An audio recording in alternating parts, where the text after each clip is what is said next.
Cap's debut was unique in that it was also a war film and a period piece. This push into subgenres within the comic book realm would prove to be important to Marvel in subsequent years, and indeed the first Avenger is a solid outing for the studio that could have been a disaster in the wrong hands. You just don't know when to give up, do you? I can do this all day. Look, Thor: The Dark World is definitely not the cream of the Marvel crop, but it's not totally without the familiar MCU charms. Tom Hiddleston is once again magnetic as Loki in The Dark World, including his quick transformation into Chris Evans as Captain America.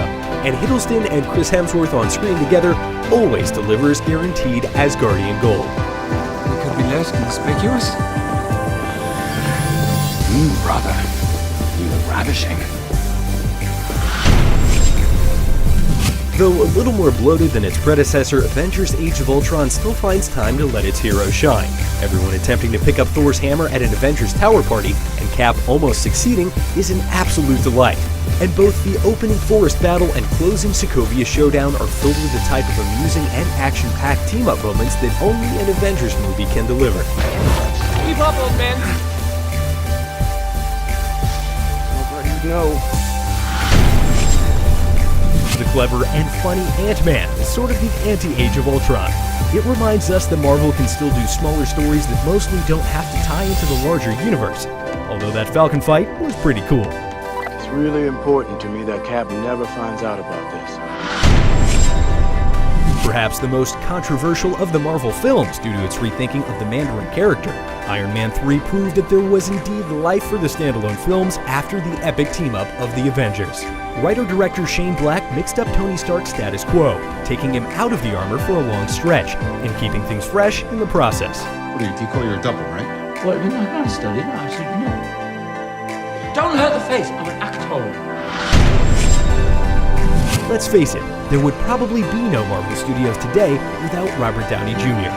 His melding with the character of Tony Stark is the best thing about Iron Man 1.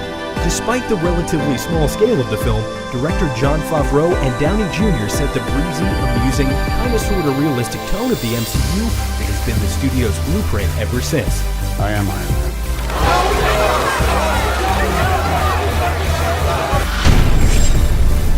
Not only is this the film that disassembled the Avengers, Captain America: Civil War also marks the MCU debut of both Spider-Man and Black Panther, boasting one of the great superhero movie action sequences in its airport battle set piece. Civil War also excels as a very moving film about conflicted loyalties and the vain pursuit of revenge. I didn't kill your father. Then why did you run? The Avengers is where it all came together. Ever since Nick Fury mentioned the Avengers Initiative, it hardly seemed possible that Earth's mightiest heroes could actually share the screen. And not just that, but share it so well. But writer-director Joss Whedon was the perfect man for the job, a fanboy himself who understood that getting the character interactions right was just as important as making sure the Hulk couldn't pick up Thor's hammer. And Hulk. Smash. Not only is Winter Soldier a finely crafted action thriller, but it also upended the Marvel Cinematic Universe with its revelation about S.H.I.E.L.D. and the villainous group Hydra. Chris Evans once again reminds us here why he was born to play Cap. The film strikes the perfect balance between revisiting themes from the first Cap movie while also expanding the bigger Marvel world. What targets? You! The TV anchor in Cairo, the Undersecretary of Defense, a high school valedictorian in Iowa City, Bruce Banner, Stephen Strange, anyone who's a threat to Hydra.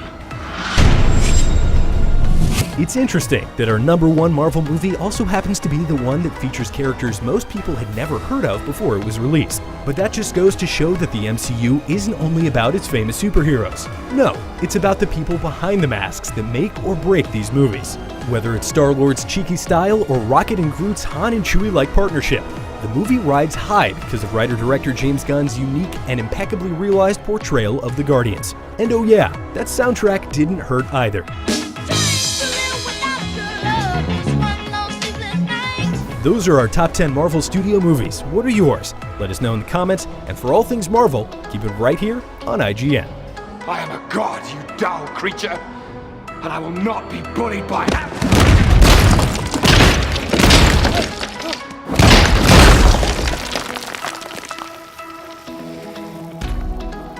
Puny god.